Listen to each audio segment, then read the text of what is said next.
in actually to the barn. The Nazis ordered 50 women out. They gave them shovels. They told them to dig 2 giant holes. We thought that we were being lined up and shot, as in previous times that's what happened. But the Nazis had different plans for us. One hole served as a bathroom. They put some sticks on. And the other hole served as a grave. Every morning, the dead were ordered to be taken out. They had to be undressed naked because the clothing could be recycled.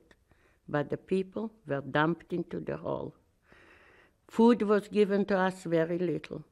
You see, the Germans did not get at that point allocation food for us, for the prisoners. It was up to the village to supply some food for us. People just died from hunger, typhoid, dysentery. I tell you, the mountain of bodies outside were dead, but the people inside looked dead also. We were just living zombies, skeletons covered with skin. And that particular day, before the Russians found us, in the morning, when the women that were in charge to take out the dead took the bodies out, came back into the barn and said to us, "No guards." Some of the women said, "Let's run to the village." Now, you know, we couldn't even walk. We were so sick. Somebody else says, "The SS men are hiding behind the barn. The minute we start to walk, they're going to shoot us." But we didn't know that there were no more guards. They ran away. All day long, we sat in that barn not knowing that our guards ran away. At night, we heard the sound of boots. And you know, for us survivors, the sound of boots, we shiver. And then we heard Russian language. And there was the Russian army. And the soldiers were telling us that they took over the area. They cannot stay with us. But in the next day or so, the backup units will come, the medics, and they will help us. Now that night, I tell you, I cried. I remember I cried. And 50 years almost, from March 10 till now, and I still don't know why I cried. Did I cry because I felt sorry for me? Did I cry for my family that was brutally killed? It was just something that people said, "You must have been very happy when you were liberated." But I remember that sadness in my heart, not knowing, not having a home where to go to, not having a family. So that night they did basically nothing for you except tell you you were free. Some soldiers gave us a bite of bread, and they said to us, "We are afraid to give you food. If we give you too much, you may get very sick. So don't run to the village, don't eat too much.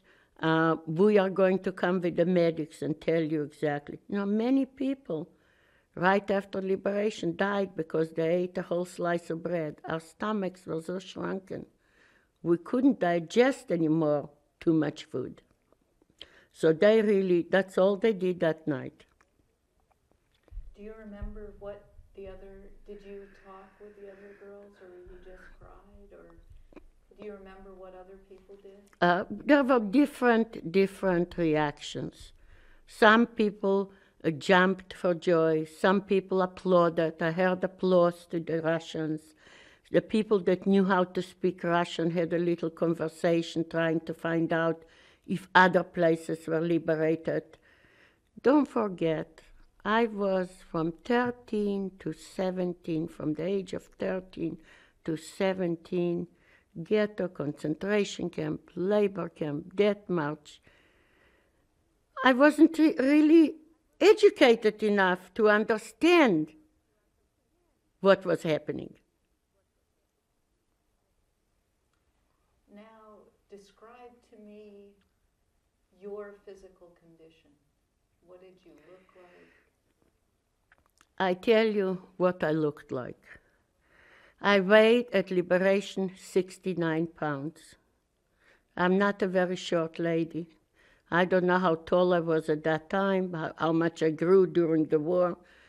When I am 5'4.5" now. Can you imagine 69 pounds? My face was swollen because I was beaten up severely on the death march. My hands had frostbites. My toes were black from frost. I had one dress, a blanket that was wrapped around my body. Between the blanket and the dress, my body was wrapped around with straw. Somehow we found straw on the ground and we tried to insulate ourselves with it. Let me tell you how I saw myself a few days after liberation. I have not seen myself in a mirror for almost 2 years. A few days after we were free, the Russians carried us bodily actually to the village, put us in little houses until the makeshift hospital was made. And as I was laying in one of those houses on a straw sack, I saw a door with a window pane. And I thought, I'm free.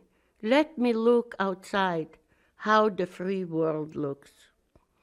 But as I looked through that little window pane, I saw a reflection of the most horrible thing that anyone can imagine, a skeleton covered with skin, with big blue eyes.